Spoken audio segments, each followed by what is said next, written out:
across the Mediterranean from southern Europe to North Africa, any total number for that? And for Dr. Hansen, do you have any, what would you do for people who have been here, have not broken the law except their illegal entry, who didn't learn English, didn't get a job, and didn't follow the things that you said would be a path to a green card?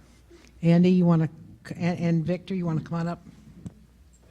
There's an Ohio State professor who looked at the so-called Barbary North African slave trade, and his estimates are at least 1 million, and that's probably lowball. As a matter of fact, it's part of our history, as you may know, and I was surprised to learn, dating back even to the colonial era in 1640, and it affected where I am now. I live in Rhode Island. There are accounts of colonists who were unhappy with the developments for them in the New World, and they were heading back to England and to Europe, and to England in particular, and they were waylaid and captive and made captive by the Barbary pirates. I just did want to add one thing about this discussion with Frank, though, because it's a conundrum I deal with all the time. You know, I'm currently mentoring 2 junior faculty who are Muslim women, and working on their grants with them, et cetera. I'm in my real job in the kidney disease division. And all I can tell you is that I think there is something to this notion that open, sort of in-your-face expressions of piety may be at least a red flag, because these young, very gentle women are totally embracing the gift that is America. They're very secular.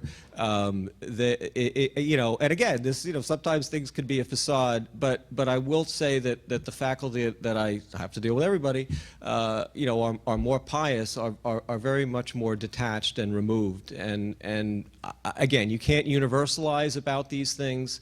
But the problem is the institutions. Whether we look at America or whether we look overseas, the institutions are traditionalist, conservative, bigoted to an overwhelming degree. Al-Azhar University is the Vatican of Sunni Islam. Its last 2 Muslim papal equivalents are virulent, Quranically inspired Jew haters, making open pronouncements that, Lord forbid, had either of the current or previous pope made, there would have been universal outrage. It passes almost unnoticed. And I mentioned an Al-Azhar woman professor who actually was extolling jihad slavery.